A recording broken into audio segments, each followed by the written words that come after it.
Welcome to New York Liberty Fan TV. I am your host, Kenny St. Ville, and I'm here with Liberty beat reporter Alford Coriette. This is our second time, doing an episode together. First episode was on Bucket for Bucket podcast, but if you did not catch that yet, definitely do go check that out. But on this episode today, we are discussing New York Liberty. A lot to discuss. We're going to discuss Sloot free agency. We're going to discuss New York Liberty cap space. We're going to discuss a piece that Alfred wrote, but we're going to kick it off with a change that happened yesterday. On Friday, it was announced that the Connecticut Sun have acquired our assistant coach, Coach Roneeka Hodges. Congratulations to Coach Ron. And, just thank you to everything that she's done, a part of the New York Liberty organization for the past 3 years. So that was something new that we heard yesterday. But before we even get into it, Alfred, let's talk to him. Let the people know what's up. Well, thanks for having me on again, Kenny. Very excited to be back on here talking everything New York Liberty. I think you hit the nail on the head. Lots of changes, lots of things to go into, and I'm excited to get into them with you right now. Yeah, let's kick it off with that first move that we heard yesterday with Coach Ron going over to actually pretty much a crosstown rival, the Connecticut Sun. What are your thoughts on that, and what have you heard? Yeah, so I think it's a good opportunity for Coach Ron. Had the opportunity to interview her, talk to her before, just on her story, and I think something that many people don't realize about Coach Ron is just the depth of experience and knowledge she has. Because her coming into the W, she first played for the Houston Comets, so she was Yeah, learning alongside Tina Thompson, Cheryl Swoops, played when Dawn Staley was there, just learning nuggets about how the game works. She had a sister that played in the W as well, had the opportunity to learn from legends while she was, finding her footing in the league as well as a player. So I think someone like that has so much experience, also served as a vet to Skylar Diggins Smith, just so many things in her career, and then obviously transitioning to coaching, played under Sandy, ended up coaching with Sandy and yeah, Olaf. So I think this is a good opportunity for her to now get another chance and see like what she can do. There's actually a story that came out today. I'm not sure if you got a chance to see it. It came out like maybe minutes ago that it seemed like Connecticut was going to give her an expanded role with the organization in terms of as an assistant coach. So I think, for her to get that chance and, to see what she can do with the Sun, I think it's good for her. And then for the Sun organization, you're looking at them bringing in a new head coach, someone that doesn't have great WNBA experience at all. Coach Rashid Meziane, coming from overseas, currently he coaches the Belgian national team. Previously coached Villeneuve Dast at Kennedy Burke, who played for Liberty, yeah, also played for before coming back. yes. So I think for someone like Coach Meziane, you need someone that has a great deal of W experience, and why not get someone that has that and played for a coach for the recent WNBA champions? Exactly, exactly. And you hit it on the head. And I actually want to just go back to because I learned there were things that I learned about Coach Ron through a report that you wrote, actually. I don't remember when you wrote that report, but please, we definitely have to shout that out too, because it's something that's very informative. And you're talking about somebody who is currently a WNBA champion moving over. And I did not hear the news that it's an expanded role. So in terms of an expanded role, what can we expect? What is expected from Coach Ron in her new role? So not sure about the specifics, but I'm guessing there's going to be more responsibilities thrown towards Coach Hodges' way. Typically, assistants get specific responsibilities in the practice in terms of what they're doing for scouting, what types of things they're responsible for, whether it's offensively or defensively.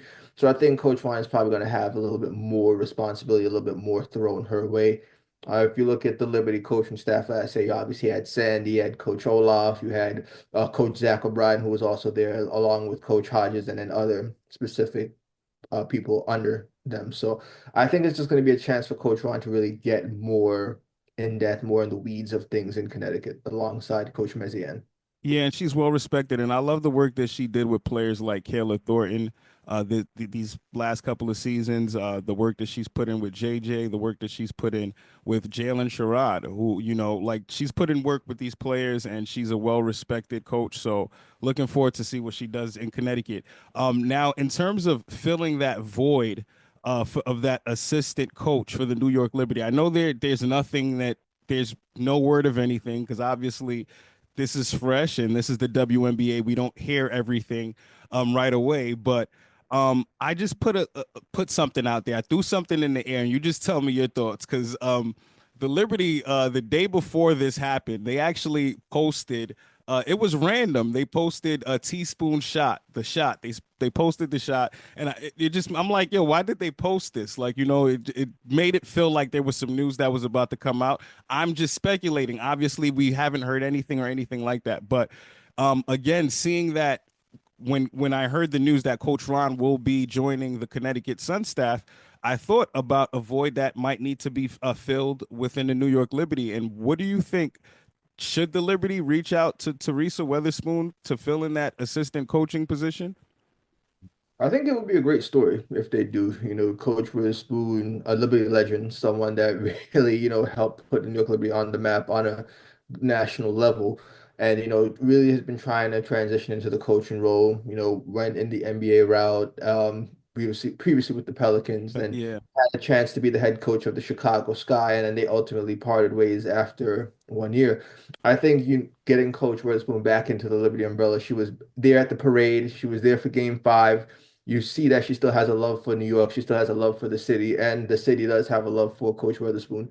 I think it would be a good story if they decide to bring her back. Obviously, we don't know anything yet, but Coach Witherspoon definitely brings a certain sense of fire, a certain sense of defensive tenacity, which I think would be good for the Liberty as they look to repeat. yeah, absolutely. And as you said, I bless. As you said, I think it would be an amazing story.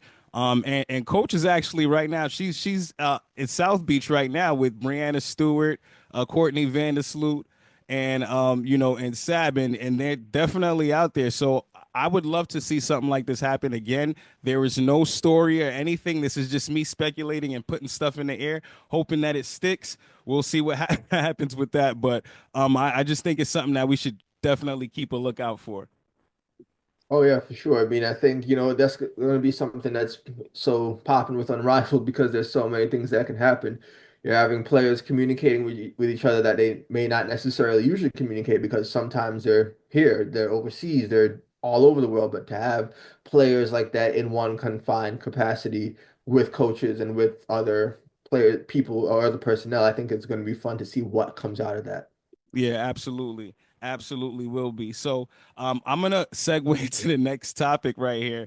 And I want to talk some free agency a little bit because we do have some players that are impacted by free agency this season. But I don't know if you've gotten the opportunity to take to keep up with, I know you have, but the Unrivaled Media Day and everything that's going on with Unrivaled, there were a couple of bombs that were dropped. And for me, I just want to start off with Courtney Vandersloot free agency. Um, on Unrivaled Media Day, day one, the Mist had media day, and it was asked what Courtney plans to do in free agency. And paraphrasing, but Courtney Vandersloot is pretty much looking for what's best for her and her family, and also looking for an opportunity to continue to show what she can bring to the table, um, and be valued at the same time. So, um, let's talk about Courtney Vandersloot free agency. What are your thoughts? What were your thoughts when you heard Courtney Vandersloot's comments on that Unrivaled Media Day, and what do you think this can all amount to?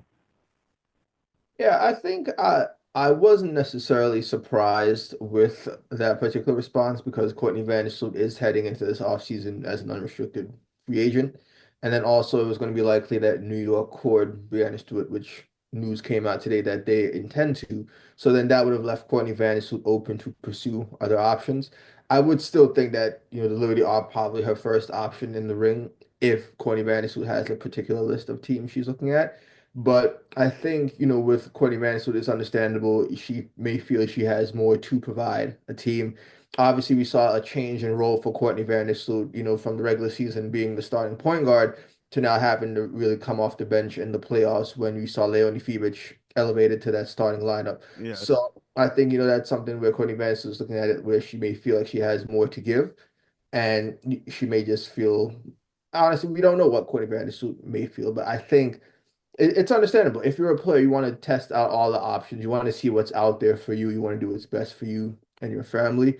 And again, at the end of the day, it's a business. So whatever you have to do for you works. But I think Courtney Vandersloot definitely gave a lot to New York. If she decides to depart, we don't know that yet. But Courtney Vandersloot is loved here in New York. Courtney Vandersloot is valued in New York. The New York Liberty fans love Courtney Vandersloot. So I think it's going to be one of those things where we just see what happens.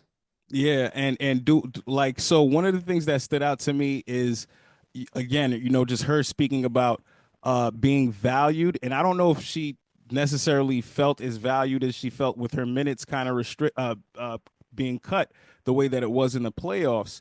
Do you think if she returns, do you think this will be a situation where Coach Sandy uh, you know, kind of like, puts her back in the starting role because that change happened in the playoffs. That starting lineup change with Leonie Fibich, that happened in the playoffs. So, do you think that starting lineup is going to you know, start the next season, start the 2025, the defending season?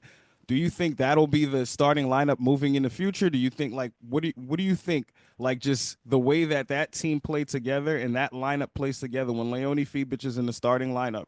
The Liberty are very successful. Her plus minus, I don't have it off of the top of my head. She has done some ridiculous things as a rookie in this league, and like what happens next season? What are your thoughts on that? What do you think? No, that's a good question. And I think if Courtney Vandersloot comes back, that's going to be the task for Coach Brunell to figure out the rotations and figure out the schemes. Because you're looking at a New York Liberty franchise that was successful with Courtney Vandersloot in the regular season. And you're looking at a Liberty team that was also successful with Leonie Fibich in the playoffs. And I think it's going to depend on what New York is looking for.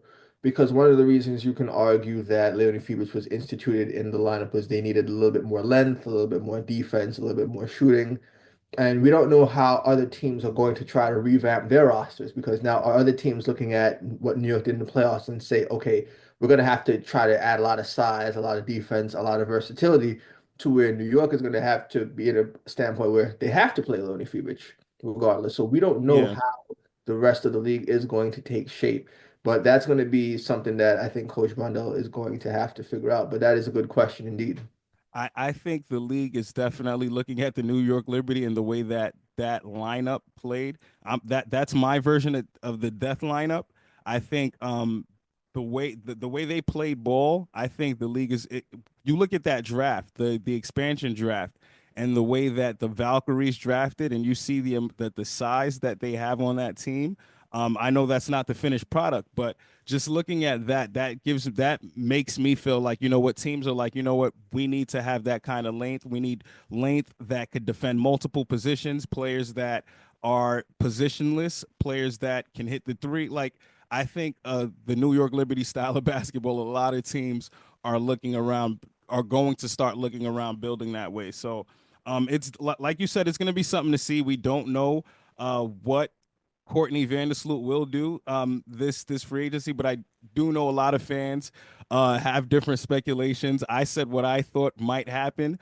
Um, Again, speculation. It looks like she's leaning towards Chicago. I know she has a home in that's where she's from, but not where she's from. But that's where she's kind of like homegrown with the Chicago Sky, won a chip. But I don't know if necessarily in her career she's trying to go to somewhere that's in like a rebuilding stage or anything. So, it's just hearsay. I know you said something, you mentioned something, a team that might be a good choice for her as well. With her being from the Washington area, you said Yeah, Seattle. yeah, from Washington, Seattle could be a location where if she wants to go back and feel a little bit closer to home. Obviously, one of the big things is going to be like what happens because you have Skylar Diggins-Smith there, so obviously, like, can they start two guards like that at the same time, or is one going to have to come to the bench? That might get a little sticky if that's a choice. One team I would probably throw in the ring is Minnesota. Minnesota is definitely going to try to look to, Mm. they feel like they were so close to securing a WNBA championship. And back in 2023, Courtney Vandersloot did meet with the Lynx before deciding to go to New York. So, Oh wow, you yeah. know, Coach Cheryl Reeve, and now they have a revamped, coaching staff. They brought in like the younger T-Bolt from Washington, and Yeah, they're really looking to ramp up things there and try to get back to. They feel that they are a legitimate championship contender. So if you can get someone from the champions and especially get a point guard, which, again, similar to Seattle, what's going to happen there because you have Courtney Williams who looked great and looked promising in that role.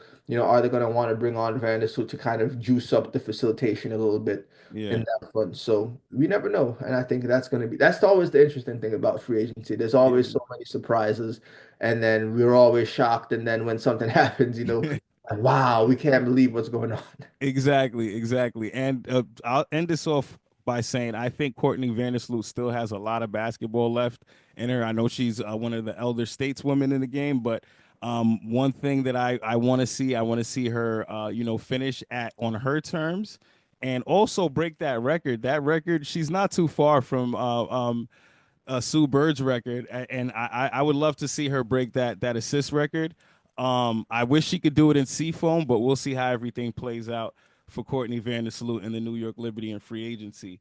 Um, a team that I I think that we need to look out for is the Dallas Wings. The Dallas Wings um, just had a bomb dropped on. Well, we just had a bomb dropped on them because I know Dallas was very keen to this news. But again, unrivaled media day.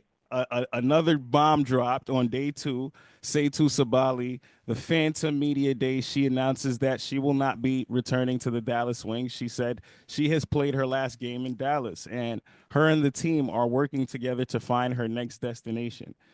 Obviously, the Twitter X waves go crazy. Everybody's going crazy online. New York is buzzing because Seitu was all in New York for the last year, and she was definitely down for the parade. We saw her at the parade. We seen a lot of Seitu Sabali, and what are your thoughts on that news?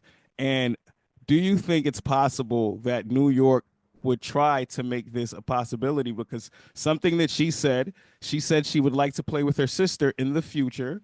And she also said she would like to play with Sabrina in the future. And one thing that I just can't like get out of my mind is that Oregon Ducks team that was not able to, kind of finish the job because of COVID, coming back together and getting an opportunity to do it in New York. I know it's far fetched. I know it sounds crazy, Al, but talk to me when you heard like let's talk about your initial thoughts when you heard that news first. Yeah, so I think, Wings fans probably were shocked to learn that Satou decided that she wanted out of Dallas. I mean, I don't know if I would say I was surprised because I think Satou's at a stage where she wants to be on a team that has a legitimate shot at competing. Yeah. And right now, the two teams that have constantly been talked about, New York and Indiana. New York, obviously, because of her being Niara's sister and also playing with Sabrina and having that Oregon Ducks relationship. But then also, when you see Satou at the parade, you see Satou in New York, you see Satou at a Knicks game, you see Satou at a Nets game, it definitely fuels speculation and wonder, oh, is there something here? How is Satou feeling about New York City? So obviously I can see with the New York speculation is there. The question for New York is really how do they want to structure the team in the next few years? Because Dallas is probably going to want a good size return for Satou Sabally. And the New York Liberty do have a combination of rights. They have assets, they have players. You think of the rights to players like Marine Johannes, Han Ju. You have Marine Fatouks, who's a point guard Yeah. playing overseas for Mersin. And then others, you think of the Rebecca Gardner rights, you think of rights to possibly Jalen Sherrod. But then in a recent article that came out from Andy Costabile with the Sun Times, she mentioned that a possible trade for Satou Sabally could involve Benaja Leighton Hamilton. So again, if you're the New York Liberty, are you looking at it as can we really afford to lose a player like Benaja Leighton Hamilton, who has been such a pivotal piece for New York since Yeah. the change to Barclays Center? You have to think about it. But Nigel Laney, you can argue, was their first major free agency acquisition back in 2021. They stayed She with was. She really was. as extended. You know, you look at it, she's definitely what you want from her position at that wing, 6 foot plus size, versatility, can score in the post, can score on the perimeter, can defend Yeah, full length of the court. That's a type of player you don't get every day. And absolutely. someone who's been such an integral piece for the Liberty again, you don't want to give that up. Some people have said, oh, maybe should the Liberty trade Leone Fievich? I don't think that's happening. I Absolutely don't think, not. especially after what Absolutely, they, absolutely not. I mean, I would be dumbfounded if that happens because when you look at what Leone Fievich is, a 6'4" mobile guard, which you don't see Yeah, probably one of the best shooters in the league already at 25. Defensive prowess, just length that can affect the game. But then when you also look at what Leone Fievich is, you're talking about someone who you can argue is a quality starter who's playing on a second round contract scale, which yeah, means yeah, you have a player that's at a cheap cap hit that is going to give you quality starting value. Now, when it comes to a trade for Satou Sabally, if let's say New York wanted to pursue that route, here's where it gets tricky because you have to figure out what Dallas wants. And if you can get away with, let's say, trading just rights and don't have to trade a particular player, now it's really okay. You still have to figure out what the Satu want, making sure you have the cap space for Brianna Stewart. But then who's gonna be kind of that backup ball handler? Because that most likely would involve Courtney Vandersloot leaving, unless Courtney Vandersloot's willing to take a significant pay cut to round it all out. yeah, But then if let's say New York wanted to go the route of trading Benigel Laney Hamilton, where that kind of gets interesting is because technically that wouldn't necessarily be a big cap hit on New York. Because let's say Satou Sabally was to sign in New York for the max, we're talking about possibly a 30K cap reduction rather than bringing on 200K to New York. So then that true. would still give New York the cap space and flexibility to add Brianna Stewart and add another possible free agent and still have cap space to round out the roster. So that's where it gets a little bit interesting. But then if you're New York, you have to think about, wait a minute, 2026, there's going to be another expansion draft. Yes, Toronto is coming and they're going to want to try to take a piece. Do we want to deplete our assets and then possibly have another asset depleted at the end of the season? So there're just so many avenues that yeah, this really go with a New York Liberty team where it's really on what they want to think about. And also, if you're looking at 2026, you core Brianna Stewart and she signs for one more season. You're looking at 2026, you have Brianna Stewart and Jonquil Jones as free agents, but they're uncorable. So now you're looking at a situation where Brianna Stewart and Jonquil Jones could hypothetically walk at the conclusion of this upcoming season.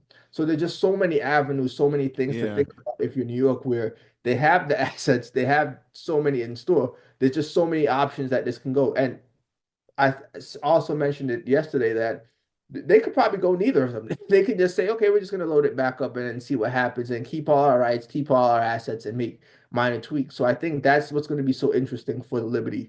especially. That is going to be interesting. And if they were to pursue something like that, which I don't think they are going to, I know for me, when something just looks too obvious, I'm just like, yeah, nah, I'm not doing that. I'm not, I'm not doing that. Say the same way I am with the stock market, just off tangent. Like if I see everybody running to something, I'm going the other way. I'm just like, nah, something's happening here.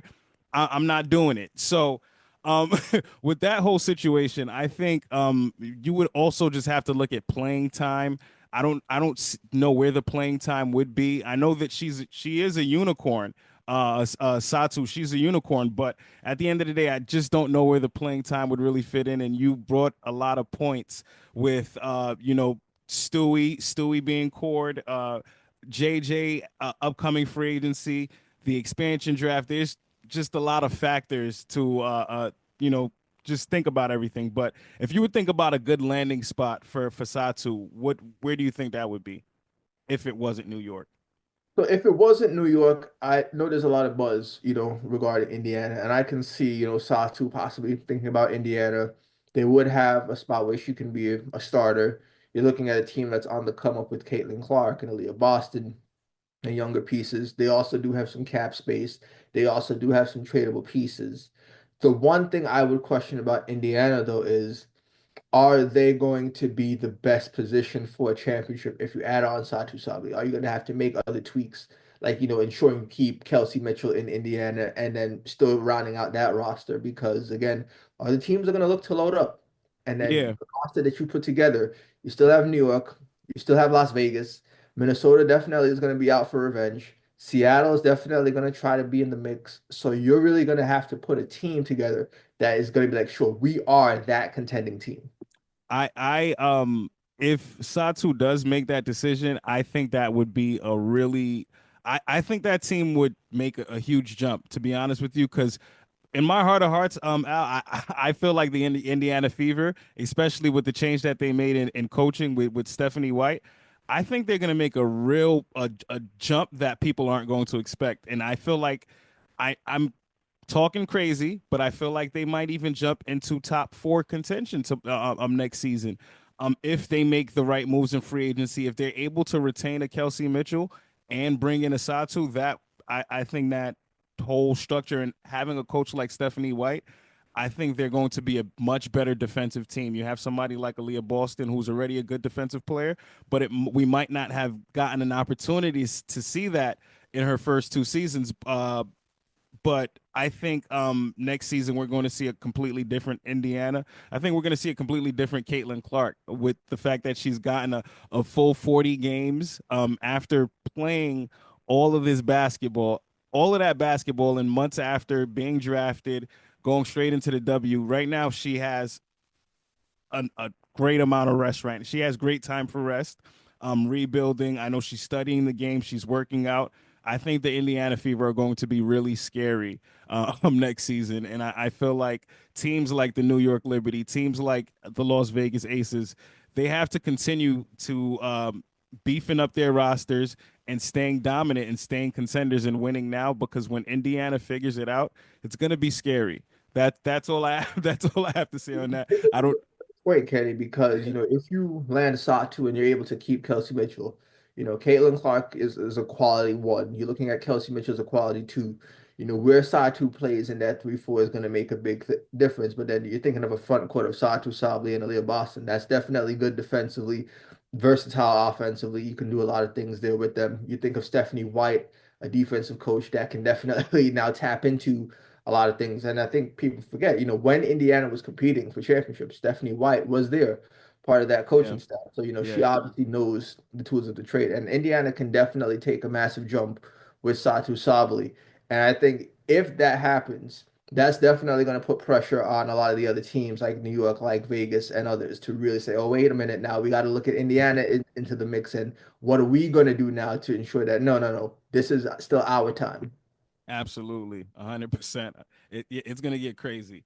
I saw you post something the other day about New York Liberty's cap space, and I believe you said they're like they have the sixth most cap space. Let's talk about that because I like how you broke that down. I know it was a little bit technical with things, but the sixth most cap space right now as we stand. Yep. So this is not factoring that. So now that you have the qualifying offers going out, they're going to be cap holds that get added. They're going to reduce that cap space.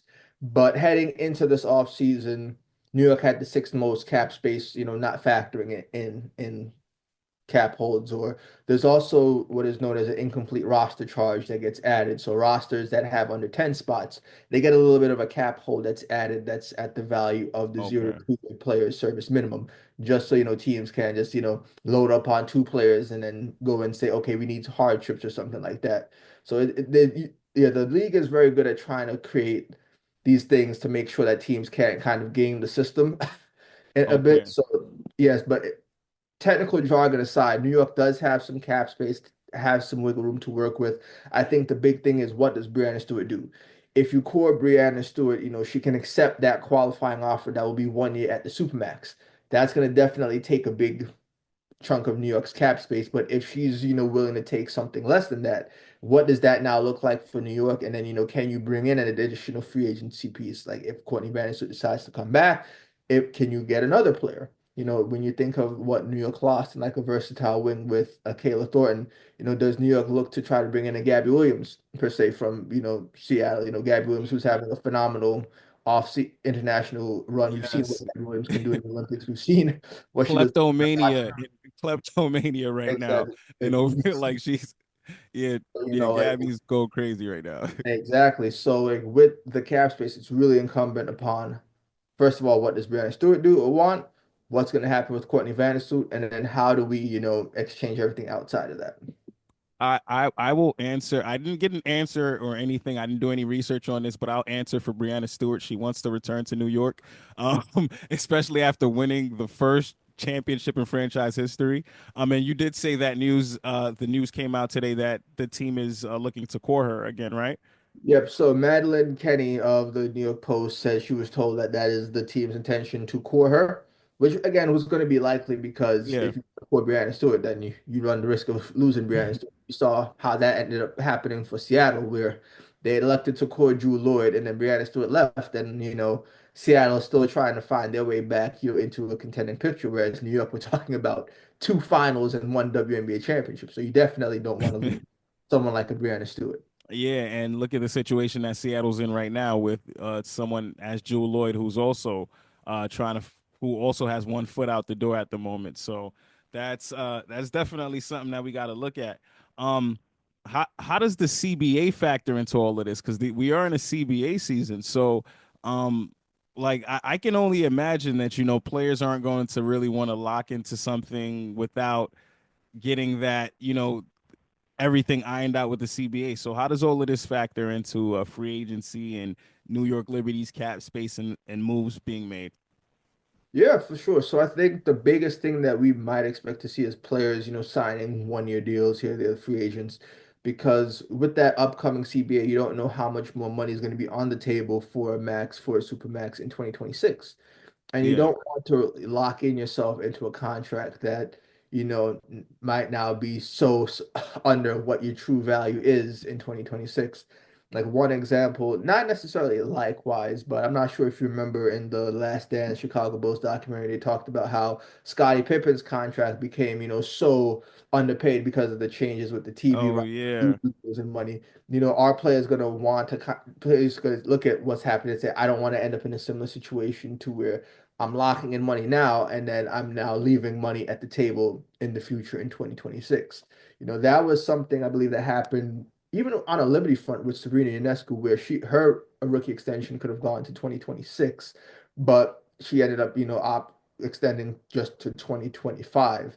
So, you're going to have a lot of players, looking to try to line their contracts up just about right With unless the you're on a rookie scale contract to now we're heading into 2026 and like, okay, now let's see what things look like. And now can I see if we can get our money? Oh yeah, absolutely. And I'm looking forward to that. I can't wait to see how everything turns out with the CBA. I hope we don't fall into a 99 situation in terms of like the NBA like having a lockout. Um Knock on wood. I hope it isn't a situation that we do have a WNBA lockout because the way that the game is growing, I'm scared in the sense of like I don't know what the WNBA's approach is going to be when it comes to shares and the way that they're going to kind of roll things out in this new CBA. But I'm looking forward to see how everything kind of like pans out, and I hope that they're able to come up with something that's beneficial for both sides and just a little bit more beneficial for the players. After everything that uh, they've gone through and worked for these last 27 years. So like we have to we have to get better. We have to get better WNBA. So we'll see how that comes. What do you think what is successful to you in terms of like contracts? I didn't add this in the notes, but when do you think we'll start seeing like the average contract of a WNBA player being at least $1 million? Oh, that's a beautiful question. And I would love to see when that day, happens because these players definitely deserve to be paid. These are some of the highest quality athletes in what they do when it comes to women's basketball. And for years kind of recoup what you might not get in the W. So now when you look at a league kind of like Unrivaled and how Unrivaled is pushing the envelope on so many things in terms of money, in terms of sponsors, in terms of branding, facilities, and amenities. Now, how does that put pressure now on the WNBA level on negotiations to say, okay, we see what can be done in one or 2 year span.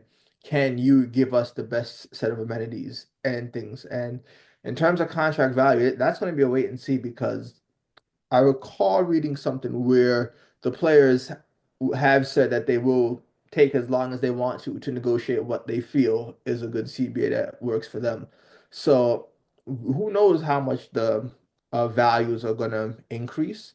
Um, I think it's really a wait and see in terms of the money value, but I can't wait to see what that is. And when we go to a WNBA where average salaries are 1 million, I think that's just going to be a beautiful thing. And then, but then also, if you think about it, and sorry to get on a tangent, Kenny, but No, that's good. you You're know, good. how does that now impact the overseas level? Because, whereas so many players went Mm. overseas to try to get that money and try to recoup what was lost, now does like the NBA become the WNBA become that marquee brand again, to where players are like, okay, no, no, I want to stay over here. I want to try to get as much money. Are you going to have a situation where now collegiate players are actually trying to get out instead of at age 22? Are they trying to get out of as a freshman? Are they trying to get out as a sophomore to now go into a league that's going to make them millions of dollars? I think that's going to be the really big thing to see when we get to that point. Oh yeah, that yeah. When we get to that, you know things are gonna be like it's gonna be crazy. It's first of all, they're deserving of it. It's coming. I don't know when that's coming. I don't know if 5 years, 10 years from now, whenever that will be. Um, but that is gonna be something that's so impactful to just sports in general, to women, to children, and I just like the way that the WNBA fan base is, and they're very not only are they passionate, but they're sticking with their guns, and they want to see what's best for these ladies and players out there. And we're going to get that. I just like I said, I just hope that they're able to make something good out of this upcoming CBA, and that those ladies, NECA and them, stay 10 toes down, because NECA was the player that got that first six-figure salary going, right? Correct, right? Yeah, that had a lot of players, really were the ones trying to pioneer. Is that I'm actually gonna do a quick Google search because I want to see what the Supermax and Max was in the old CBA just so we can have that as a reference point. Okay, yeah. So bear with me. So yeah. So under the CBA that started in 2014. This is the 2014 to 2021, but obviously they opted out of it. Let's just looking at the money.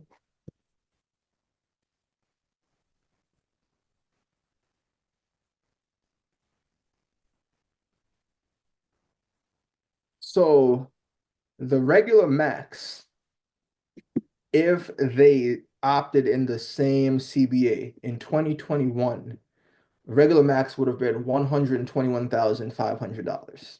Wow. 121, so basically 122K. In 2021, under the new CBA, the I'm just pulling it up here. This regular max was 190K. So we're talking about a little bit of an 80K increase, just about in the regular max. And then the super max, um,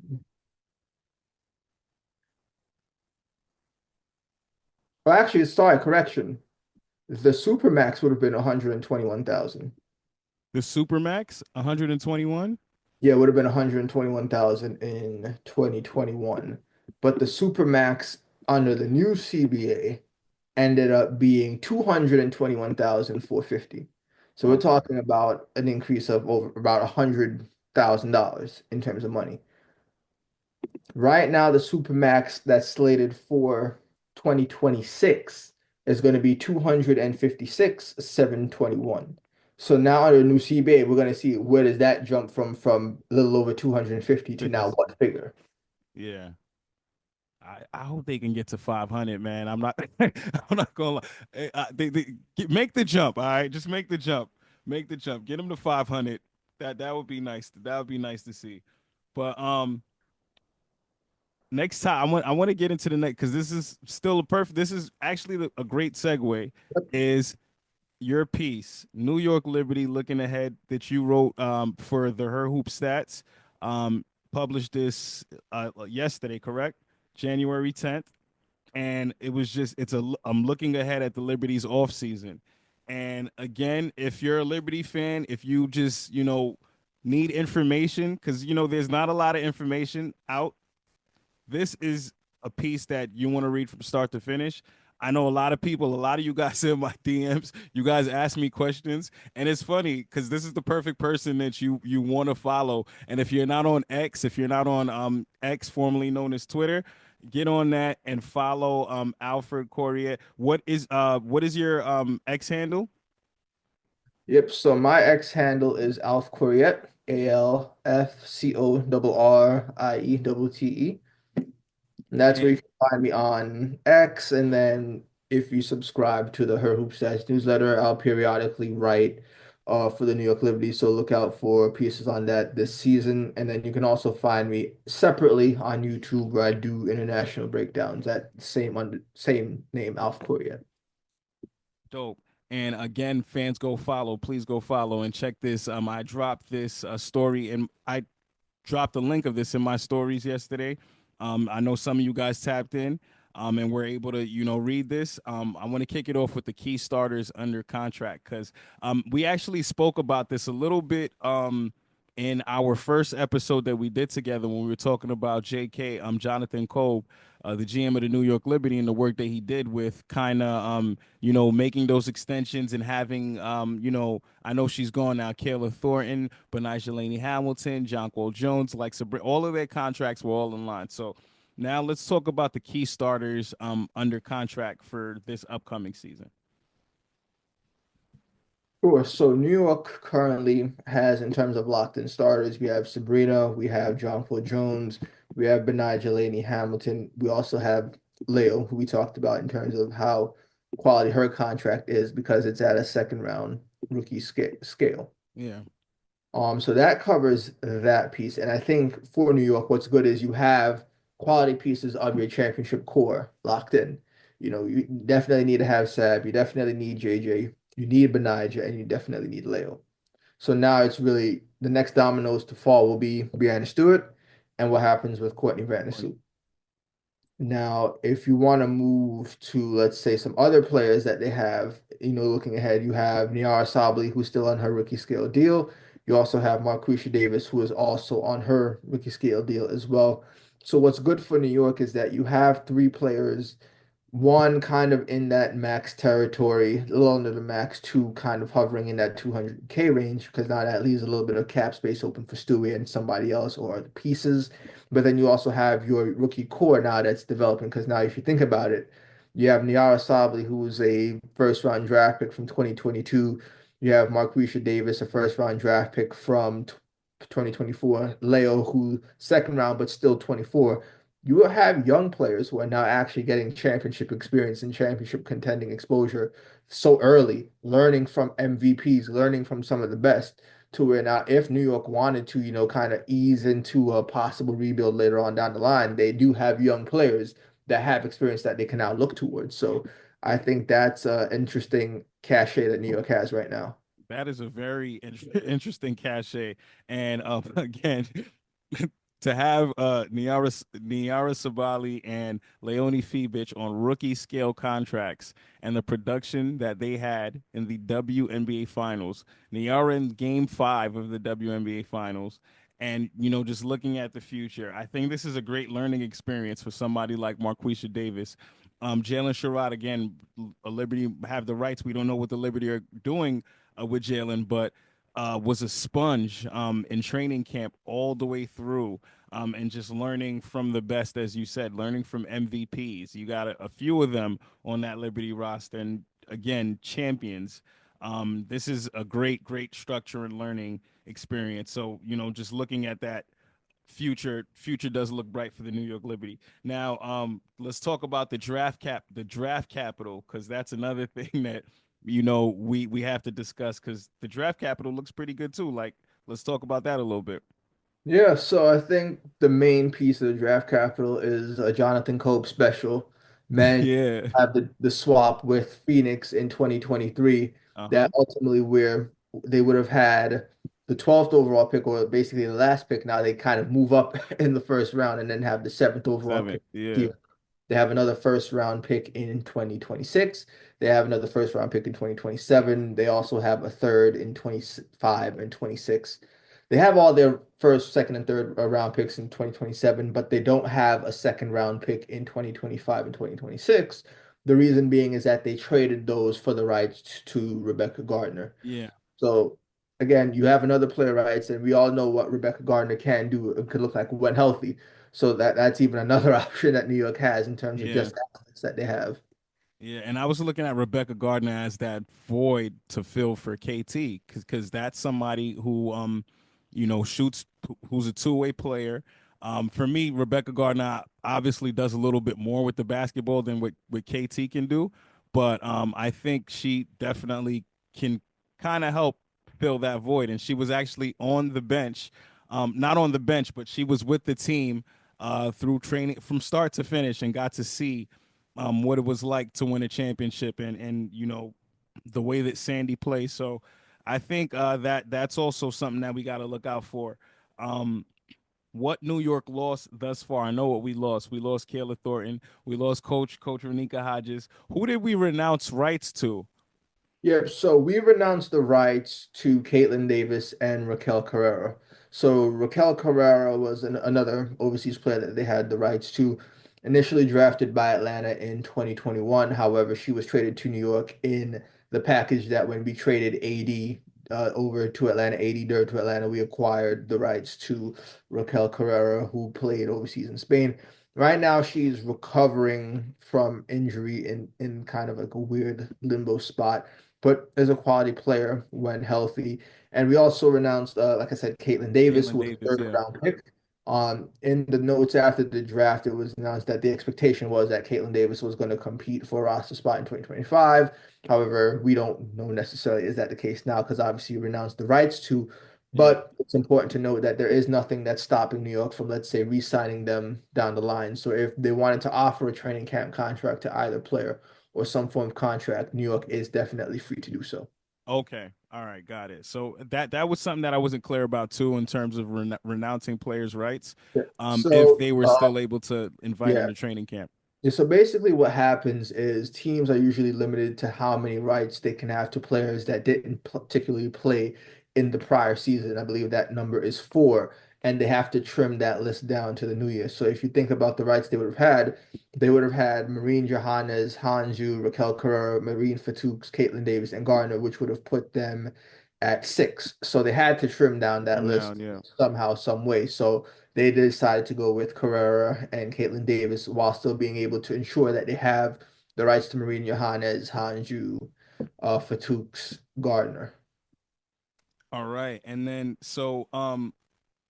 we spoke about this. We spoke about this previously. Just keeping that remaining core, the two key players, and Brianna Stewart, the two key players of free agency, Brianna Stewart and Courtney Vandersloot. We did speak about that, so we don't have to keep going on that. But obviously, that's something that's really big to look at. Obviously, we know that Stewie wants to return here. We just don't know what the money would look like.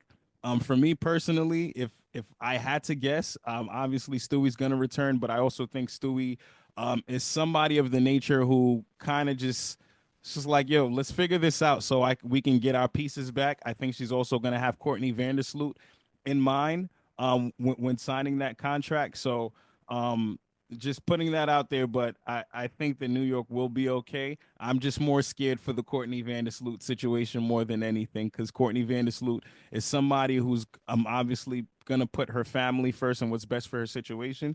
Courtney Vandersloot has just had a life changing experience after losing her mother this season and continue to be the consummate professional, saw this through all the way, hasn't complained about playing minutes or anything, but now has the cards in her hand as an unrestricted free agent. So again, we'll see how that all plays out. Oh, yep, definitely. You hit the nail on the head. A life-changing experience for Courtney Vandersloot, and we still want to send our condolences to her and her family because Yeah. that is something that is tough to deal with. And we saw in the regular season, Courtney Vandersoot did need to take some time off to be with her family and process. So, definitely always condolences to her and her family. Yeah, and just to stay on Sloot real quick, happy to see her in Miami, getting this experience to playing unrivaled, not have to go overseas, especially after the year that like has an immense experience overseas. And shout out to Stewie because Stewie confirmed that the overseas door has closed. It was open and shut. She confirmed that it's a great experience for other players. It's great for others. There one thing that I want to highlight with which Fee said is like they're not playing overseas. We are not downplaying overseas either on NYLFTV, but for them to have the opportunity to stay in the U.S., stay with their families and play ball and work on their games with, pretty much their peers. This is pretty cool for them too. Now staying I'm, into I'm that. never down playing overseas, Kenny. My Oh yeah, I know overseas. you will never no way. This is my overseas guru. If you don't know, like I said, when you hit that follow Alfred on X, you will see exactly what I'm talking about. Anything like if y'all hear me talking about anything overseas, I 11 times out of 10 I seen it on his page. I'm gonna tell y'all that from jump. I'm gonna tell y'all that from jump. So the people know. But back to the story. Does New York look to put more responsibility in the hands of Kennedy Burke?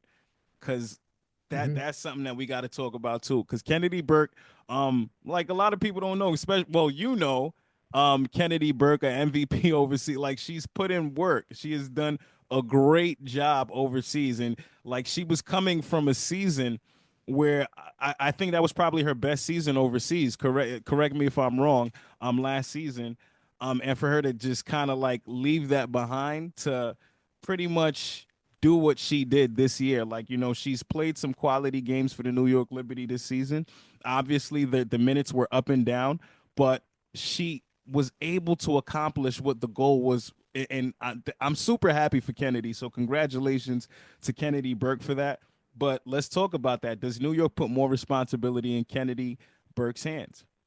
No, that's a good avenue. Kennedy Burke is going to be an unrestricted free agent this offseason. So the main thing is making sure she wants to come back to New York because I think when you look at Kennedy Burke, she gives you that same KT, that Benija archetype. We're talking about someone 6'1", very physical, very stout defensively, can also be quality offensively. She can knock down perimeter shots, she can shoot the three, she can work a little bit in the post, she can do multiple things. But then when you think of someone who was, KT's running mate on the court at times and off the Yeah. court, we think about the chemistry they had.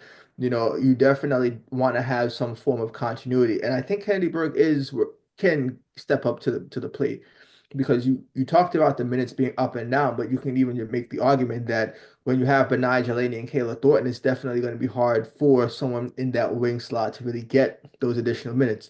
But we're talking about someone who was a multi-time French League MVP, and the French League is one of the tougher leagues overseas. Yeah. Someone who was a key cog of her team, Vilna Dast, going all the way up to the EuroLeague final and actually facing Fenerbahce. So this was someone who was a key cog of one of the better EuroLeague teams and overseas teams when she ultimately left to come to New York. So this is someone who is a stout player, and I think depending on if she comes back, she can definitely be capable of taking the keys if New York goes that route. Absolutely, and excellent ball handler at her size, quick first step, good defender. Would love to see KT return, KB return, and just the energy that she brings to the New York Liberty, that bench, that relationship that she had with KT, obviously, a fun person all around.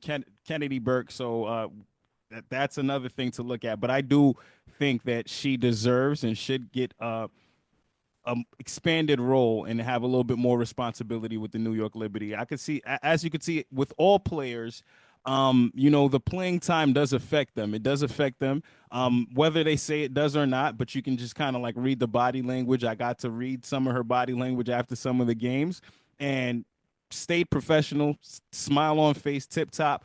But Kennedy Burke definitely has a lot more to offer teams, and she's super dope person, great energy, consummate professional. So again, shout out to Kennedy, and again, you can check out Alfred's thoughts on this. Um, Maybe that to next, add to your point, Kenny, because you've been in the scrums, and you know the one thing that Kennedy Burke has always reiterated is like she wanted to be a spark off the bench. She always wanted to provide something offensively or defensively. So this is definitely a perfect opportunity for her if she decides to come back, because what was one of the things that KT did provide that spark off the bench. off the So bench, if yeah. she wants to now, fill into that role, this is her opportunity. And, again, always happy for KB. And one thing why I would say I'm actually happy for KB, because you talked about it. When she was with Villeneuve Dash, she went to the finals and ultimately they lost because Fenerbahce was just such a tough team. Yeah, The French team actually made the French League finals, but she won, but she wasn't really able to be a part of that because she was actually over here for training camp. So to yeah, see KB actually now get that championship moment and yeah, actually be able to win a WNBA championship and be there for the parade and everything, I think that's what's so special about it. yeah. And screw playing time, like she was a part of it. She had something to do with the New York Liberty's success this year. So, great moment for her. Great full circle moment. Um, does does New York look elsewhere to find that play? Well, actually, does New York look to hand the keys to Rebecca Gardner? We spoke about that for a second, and that's another segment in this. A quality two-way player in Rebecca Gardner. After the expansion draft, I actually dropped a reel on this on Rebecca Gardner. She's back on her 2 feet. She's practicing. I don't know if she's doing any contact or anything yet, but she also wrote a piece about her recovery process. You can check that out. Also, another link in her bio on Rebecca Gardner's bio. And I one of the things that stood out to me in her recovery process, because like you see athletes go through major injuries, but they're able to come back. We actually have one on the roster, in Brianna Stewart, who went through an Achilles injury, came back and got an MVP. So like just to just see Rebecca Gardner go through that, I encourage people to go read, just her story, and she really installed that Mamba mentality in herself. I don't know if you can see the Kobe picture back there, but we got Mamba mentality over here too. So let's talk about Rebecca Gardner in the New York Liberty.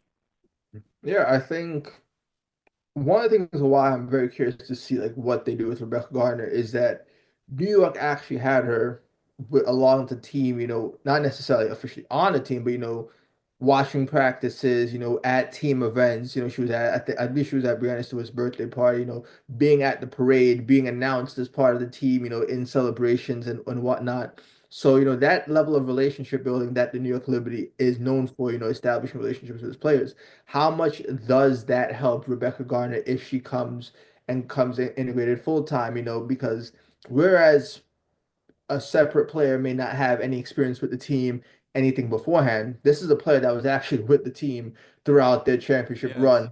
So how does that, building the chemistry, building the networks definitely play into a role, especially on the court, because now she's kind of familiar with what New York is aiming to do on the court. Now is this a system that's not necessarily strange or unfamiliar? Now she kind of understands a little bit of these pieces, and now she could probably be more prepped and ready to go than someone else possibly.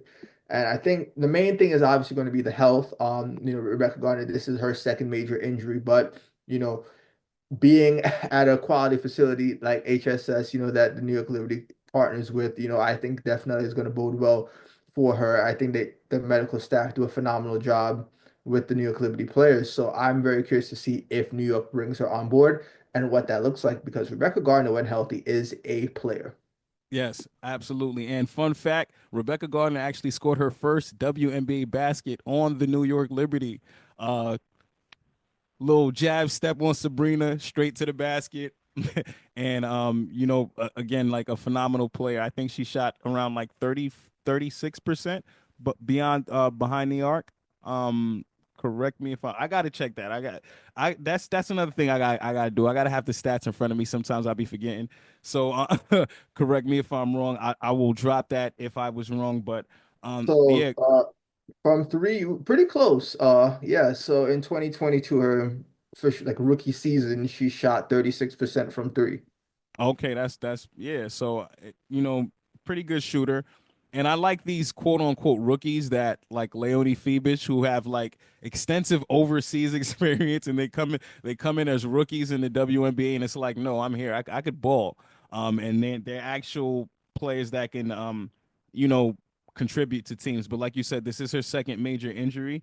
We'll see how she comes back and we're wishing the best for her on that. Um, and how you ended this article, this amazing article. Like I said, if you haven't hit that link, go check it out on her hoop stats. Um, shock the system, shock the system. You talk about the Liberty having the sixth most cap space. How do we shock the system? Yeah, so I think the Liberty are going to have to try to find pieces that really keep them in contention. Because you're looking at a team. Because think about it, Las Vegas definitely felt like they had a legitimate shot, and about the Las Vegas New York rivalry. It became the quote unquote battle of the super teams.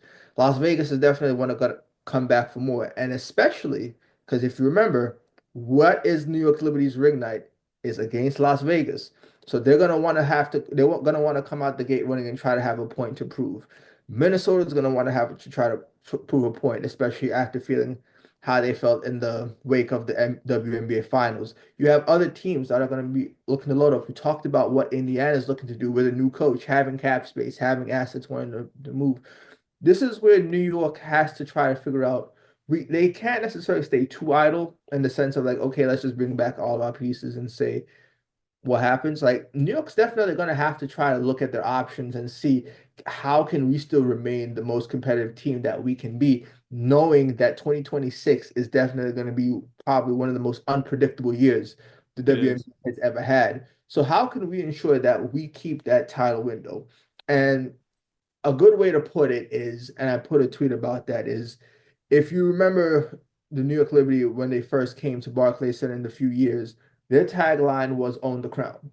Yeah, New York Liberty now have the crown, they so they now have the they have to crown. figure Yeah, out the ways to defend it, and that's going to be the New York Liberty's big thing, heading into 2025. How do we defend the crown and we show that no, this is not just a flash in the pan. The New York Liberty are for real. Like we are the champions, and this is why.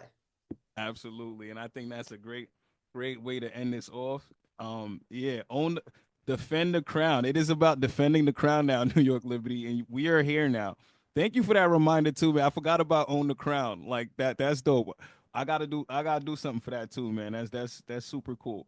Um, Again, this is New York Liberty Fan TV. I'm Kenny Saintville. Thank you, Alfred, for joining. This is the second time. I'm probably gonna have you on again, man, because I enjoy speaking to you. I learn a lot from you, which is another thing that I enjoy. From these conversations. So thank you.